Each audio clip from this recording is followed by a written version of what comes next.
a 13-year-old boy when I started to study Bhagavad Gita. I picked Bhagavad Gita because Bhagavad Gita taught things which are universally true. Universally true means they're true to everyone.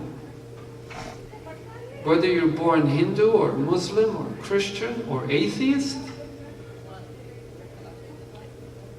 or an agnostic, no matter what your cultural background might be, Krishna is teaching Arjuna absolute truth.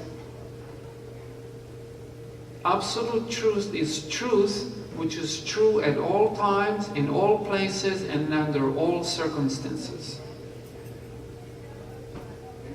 And I'll give you an example to illustrate the difference between absolute truth and a relative truth.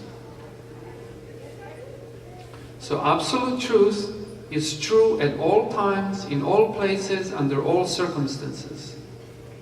Relative truth is true only sometimes. So for example, if you say, I'm a man, that is not an absolute truth. That is a relative truth. Why? Because you're a man right now. How old are you right now? Sorry. How old are you right now? 27. 27. So 10 years ago you were not a man, you were a boy. Of course some teenagers would not be happy by hearing this. Teenagers want to feel older than they are. But 17-year-old is a boy, not a man. Maybe just becoming a man. And in due course of time, you will not be a man anymore. You, the soul, Atma, will leave that body and will get another body. Maybe spiritual body in the spiritual world. It may get an animal body. It may get a European body. Or you may get born in Middle East, in Qatar, where I just came from. You never know. Probably not. But there are different bodies that the soul can be thrown into. As a child, once I asked my mother, why are you my mother? I didn't choose you. I didn't challenge, this was a philosophical question. I had always great respect for my mother. Also my parents taught me to be respectful to elders. So it was a philosophical question. I said, how come that you're my mother, not someone else? And how is it that I have male sex? This body is male body. I never chose this. I don't remember choosing this. So obviously the soul is thrown into a body. And so the fact that you're a man right now, in due course of time, will not be true anymore. So therefore, to consider myself a man or a woman or Indian or European or tall or skinny or fat or anything, any of these things, is to not understand the self in the ultimate sense. Because even though you seem like an elegant person right now, but you may not be elegant forever. You may, at the age of 40, are you married? You're married, okay. So your wife is probably a good cook. And so now the body is young and fire digestion is strong.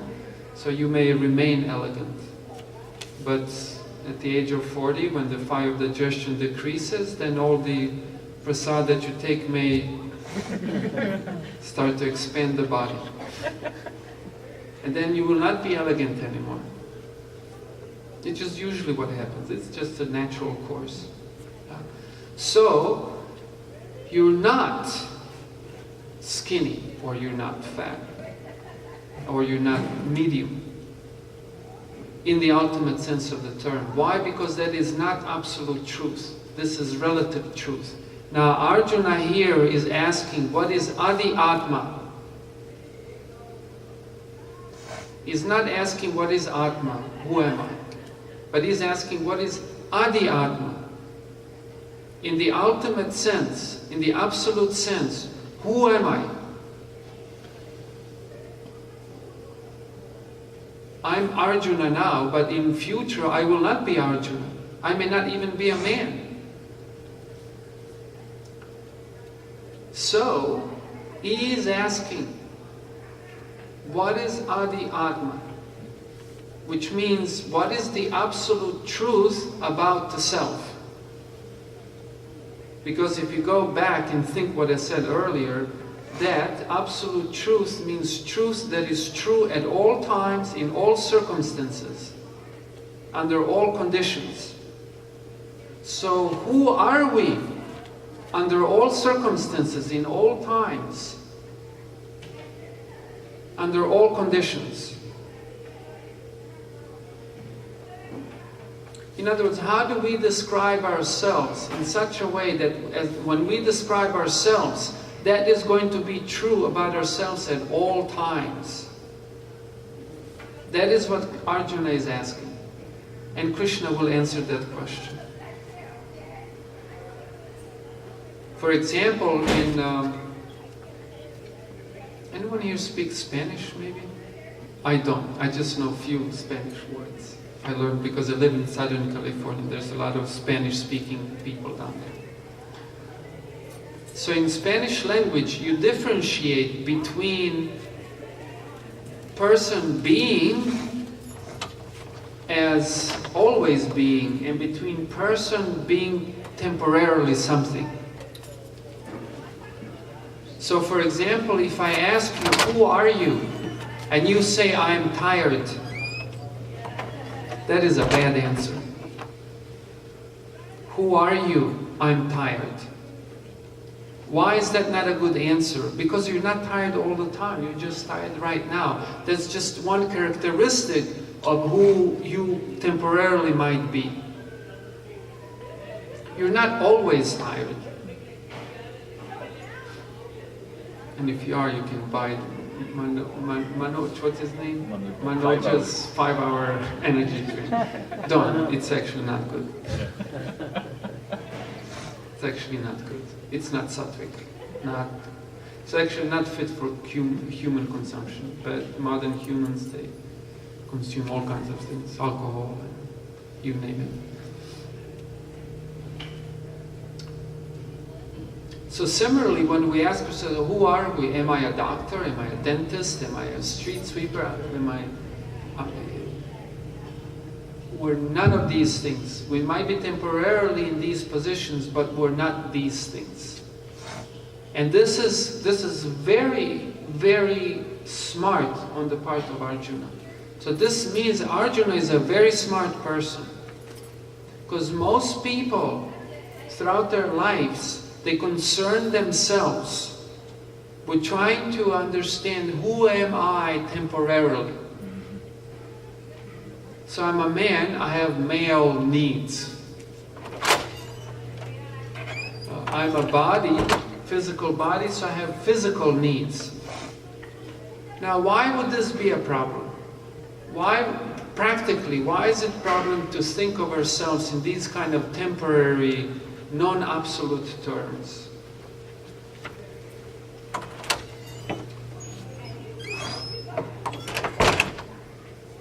If you can think.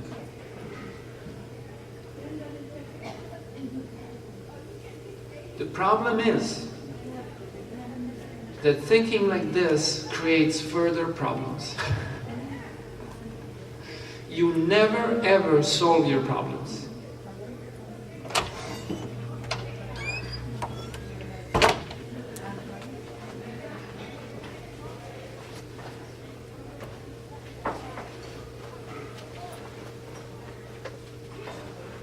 Why do you never solve your problems? Because if you think of yourself in relative terms, meaning in terms that you're only temporarily so, then whatever arrangements for your well-being you make now, in due course of time, they will become invalid.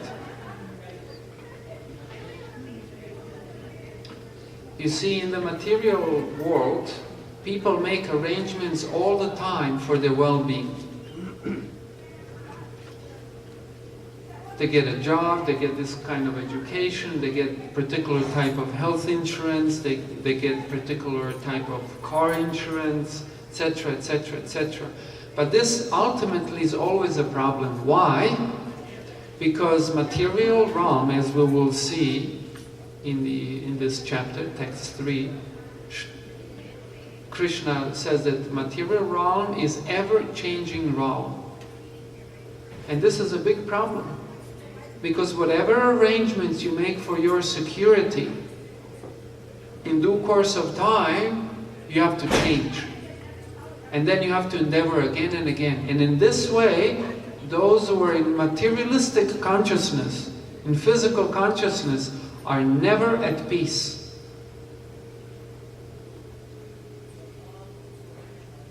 So what should we do? Should we not try to provide and care for ourselves and others in temporary terms? No, we should. But we have to be smart like Arjuna to understand who we are always. Who are we always, not just temporarily, but who we are in eternal sense. And then understanding that, if we provide for those needs, then we will always, just by one action, we will have provided for our needs forever.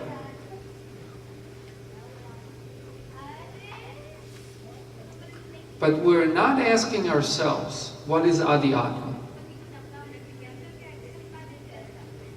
And so therefore we don't understand what is Adhyatma.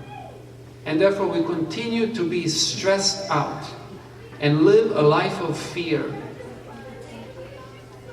They say that the fear is the most basic emotion. People get health insurance. People are religious out of fear. People go to Mandir, church, mosque, temple out of fear. To be in fear is not a happy situation. That's why we will see in the Bhagavad Gita, Krishna also says that those who are self-realized are not in fear. Why they're not in fear? Because they have understood what is Adhyatma. And they have taken care of their needs forever, and they don't need to worry about anything anymore. So Arjuna is being very intelligent. Our problem is that we complain about problems all the time, but we are not ready to solve the problems once for all.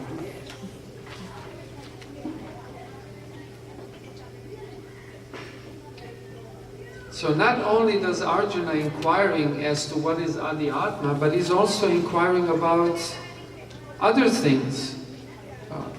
For example, what is Adibhuta? Bhuta, this creation. Okay, I see this creation, it's here, but what is Adibhuta? What is this creation in the absolute sense? Not in the relative sense. So these are some of the questions that Arjuna is asking. And of course I'm tempted to give answers, but I will not spoil your study. So in the consequent study sessions, when is this end? At noon?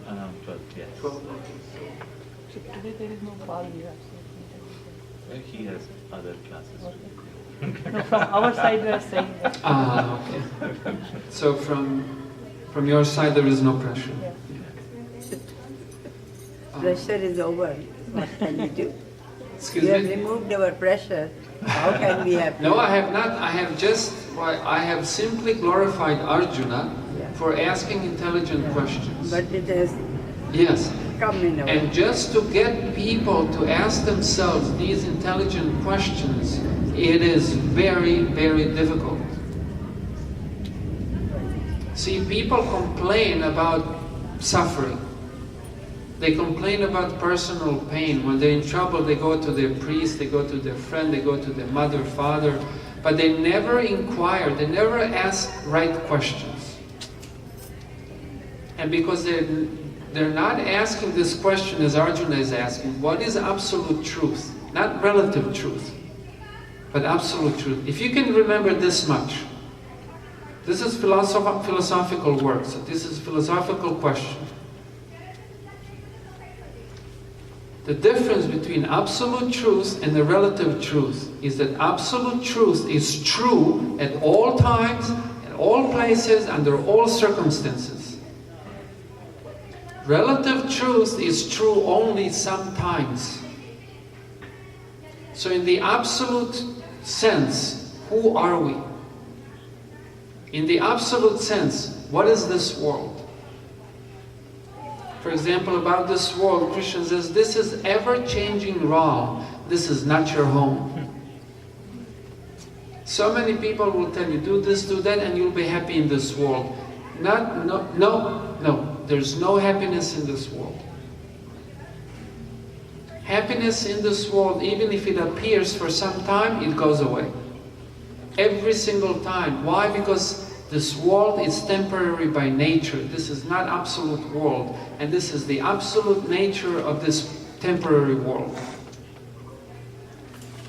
And so to nurture hope for eternal happiness in the material world is, from Krishna's point of view, is foolish. And this chapter called Attaining the Supreme is all about this. That we should be okay. While in this world, definitely we don't want to suffer, want to minimize our anxiety, etc., etc. But unless we're endeavoring for permanent solution, for permanent world, for spiritual world, for a life with God, with Krishna, we're simply wasting our time. Prabhupada gives example of Ferris wheel, which may not be familiar to everyone in India. Do you know what Ferris wheel is? Yeah. It's a big wheel that people sit on, and then you sit in your chair, and then the thing turns. So you start at the bottom, and then it goes higher, higher, higher, and then it's a really big wheel.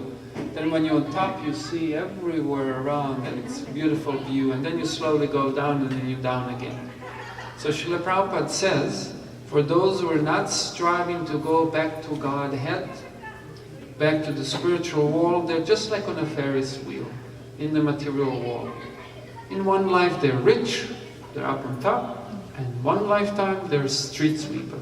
And you never know, it may happen to you, and definitely will if you wait long enough in the material world. Even worse, the soul can be thrown into an animal body, even into a plant body, etc., etc. So this is called Ferris wheel. Prabhupada called it. Srila Prabhupada called it Ferris wheel. So to seek permanent, absolute truth, that's permanent truth, and permanent solutions is what's smart. Any businessmen here besides Damodar Prabhu? Mataji? So no businessman or businesswoman would invest in business that has no future. That's just not smart. But ultimately, no business has a future. Because nothing in this world has future.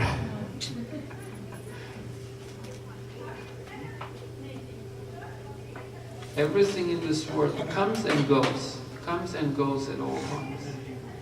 And that's okay. We just have to understand this world for be like that and deal with this world on that basis. But we have to have our eyes set on the spiritual world.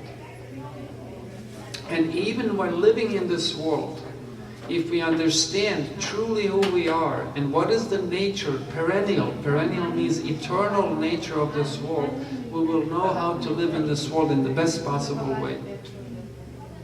So that while in this world we'll be as happy as possible, and then after we realize our eternal position. So Arjuna is asking very very smart questions, which by reading only English translation you may miss. Again, it's not Prabhupada's fault, it's English. Very does not match to Sanskritam.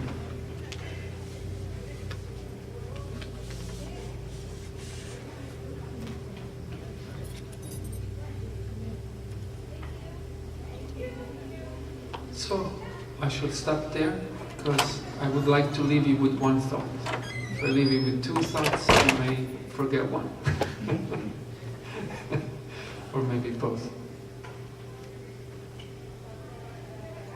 So Bhagavad Gita is, again, is absolute truth. And it's true to everyone.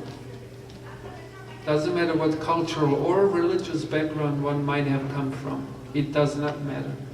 It's meant for everyone. It's a philosophical work that's meant to really realize our benefit, our eternal benefit. Actually temporary also, but primarily our eternal benefit. And for that reason, I, as a European boy, 13 years old, was interested in what Bhagavad Gita had to teach. So if you also study Bhagavad Gita with this in mind, you will have profited tremendously. So, if you have any questions or comments, we can entertain them at this time.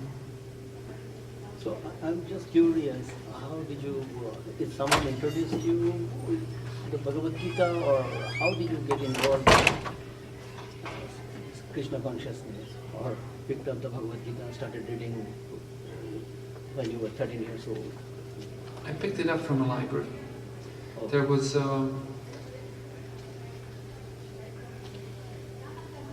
not my family, so I didn't learn this from my family, but I learned from the circle of friends that I associated with. And they had this culture of reading and studying. Not for mundane things, but philosophical inquiry, like that. And so, at a young age, I was intrigued about things. And anything that was of a seriously philosophical nature, I was attracted to. So I was reading things from many different traditions, and even things which weren't traditional. And then soon, of course, I heard that there is this Indian philosophical work, Bhagavad Gita. And so that's why I was interested. And several of my friends actually knew about Bhagavad Gita. Few even read it. And so I searched for Bhagavad Gita and I found one with Prabhupada's commentaries in.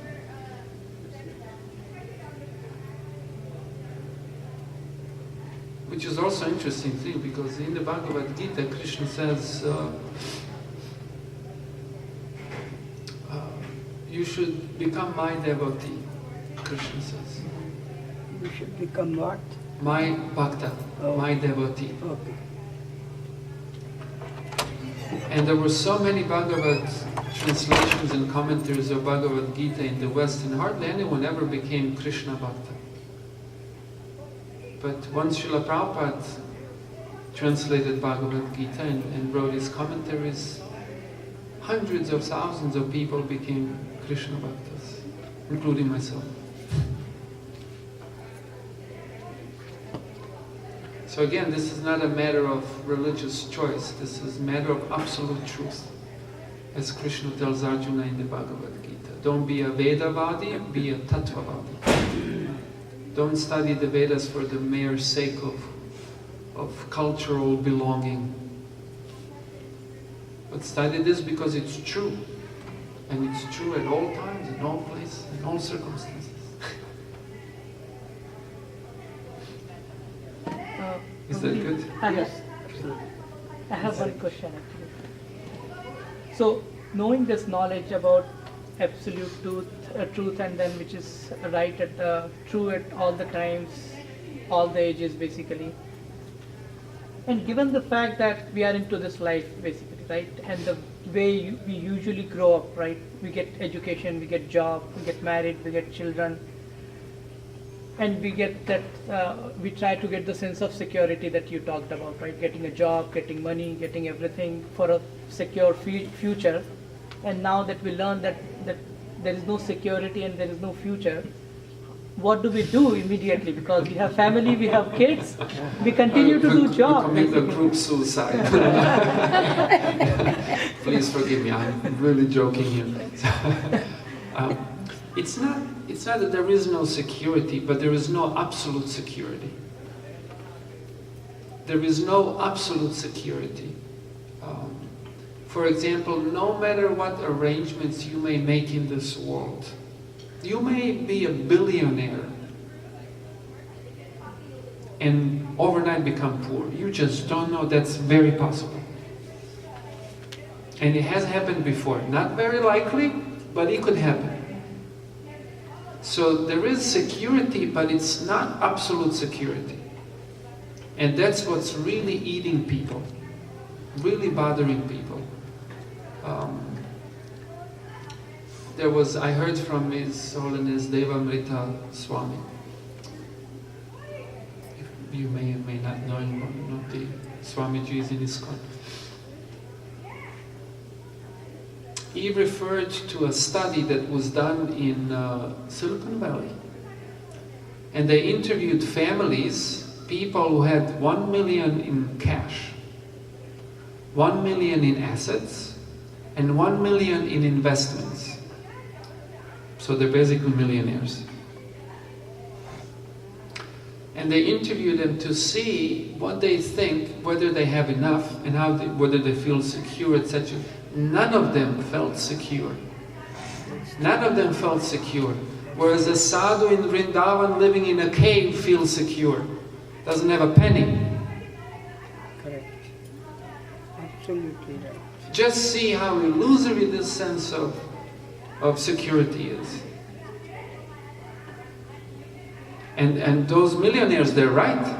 They're right. It's not a secure position. You never know.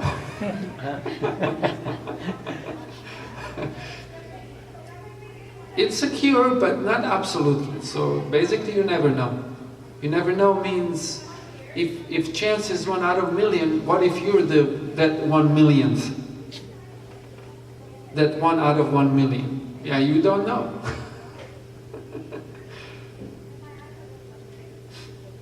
There's no precise algorithm who's going to get struck by misfortune. Because that is the nature of this world. It's an ever-changing round. That's why people are into business. They're always edgy, always have to be very alert. Things are always changing in the business world. Always, always. They have to exert so much time and energy to financially make it. And then sometimes, actually, more rich people are, greater risks they take, right? Larger investments. Whereas a sadhu somewhere in a cave living without possessions, I feel very secure. I find in India people in general feel very secure, more than here. Like I think you're right, because of the culture, yeah. It's spiritual like, culture. You know, whatever lifestyle or whatever financial this thing they are in, they feel happy or somehow very happy to see you. That is their nature. It is the nature. Over here, like you said, I mean, you can meet so many people, a lot of people we know have so much more money, but it's always never enough. It's because I think they have so many dangers here that it is true. Anything can happen to you from any angle. And no family support in America. There's no family support. Also, first time when I came to America, I was scared because I never seen people so unhappy and so distant.